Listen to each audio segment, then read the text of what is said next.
हाफिज साहब ये बयान फरमाइए चेयरमैन पीटीआई से मुलाकात के बाद आज उनके वकला ने, क्योंकि आज 14 दिन का जुडिशल रिमांड भी हुआ उनका, तो वहाँ पे प्रेस कॉन्फ्रेंस की, आप मौजूद थे उस प्रेस कॉन्फ्रेंस में, खास क्या बात थी? जी आज मुलाकात के बाद जो पीटीआई के चेयरमैन, जो उनकी लीगल टीम थी जिसमें सुलेमान सफ्तर, नईम हैदर पंजोठा और अली भुट्टो और इंतजार पंजोठा के अलावा दीगर जो अरकान शामिल थे, उन्होंने बाहर आकर मीडिया से जो बातचीत की है, जिसमें सुलेमान सफ्तर ने मीडिया से जो है टॉक करते हुए उनका ये कहना था कि रात अचानक जो है 9 बजे वजारत दाखिला की जानिब से ये अनाउंस किया गया है कि कल इस्लामाबाद की खसूसी जो जुडिशनल कॉम्प्लेक्स है वहाँ अदालत में, वहाँ उसकी बजाय अटक जेल में ये ट्रायल होगा साइफर केस के हवाले से, जो कि वहाँ का जो एनवायरनमेंट माहौल है वो भी बहुत अच्छा है। लेकिन ये हमारी समझ से बाहर है कि ये इस तरह के आर्डर क्यों किए गए। जबकि सिक्योरिटी की अगर बात की जाए तो उनका कहना था कि किसी भी शख्स की अपनी सिक्योरिटी के लिए जेल ट्रायल नहीं किया जाता, ये जेल ट्रायल करना बिल्कुल गैर आईनी है और इसको हमने चैलेंज कर दिया है और ये कार्रवाई जो है अब जेल में नहीं की जा सकती, ये प्रोसीडिंग जेल में नहीं होनी चाहिए। 2 तारीख पर इस पर हमने FIA को नोटिस जारी कर दिए हैं और इस पर बाकायदा 2 तारीख को बहस भी होगी।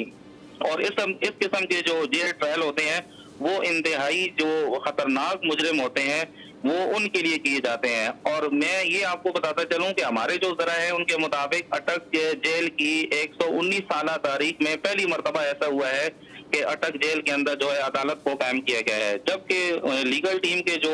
सुलेमान सफ्तर हैं उनने मीडिया टॉक करते हुए उन्होंने ये इंकशाफ किया है। उन्होंने कहा कि चेयरमैन पीटीआई को आज से 15 दिन कबल,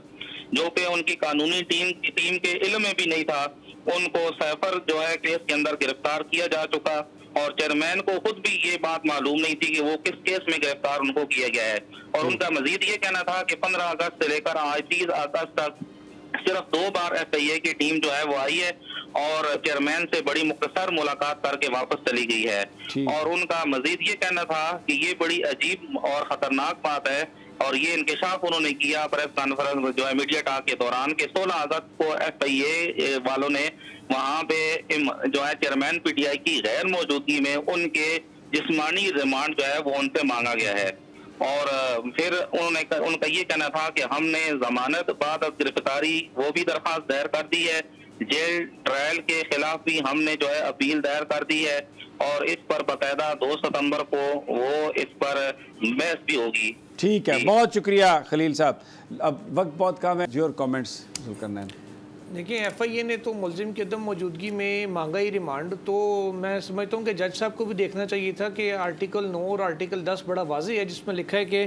द डिटेनी और या अरेस्ट जिसको किया जाए एक्यूज को ही shall be produce before the magistrate, तो उसमें शेल का वर्ड है कि हर सूरत पेश करना होता है। तो इसको क्यों ओवरलुक किया गया? मेरा ख्याल है इस डिटेंशन ऑर्डर को गई अगर चैलेंज कर दिया जाए हाई कोर्ट में तो ये वहीं से डिटेंशन ही सारी जो है ना इलीगल। अनवर अब्बास, आपके पास क्या ताज़ा तरीन है जाने से पहले, क्या दौरे के बारे में क्या कोई व्हाट्सएप पे आई कोई खबर? जी वही कैंसिलेशन के हवाले से आ रही है। बहरहाल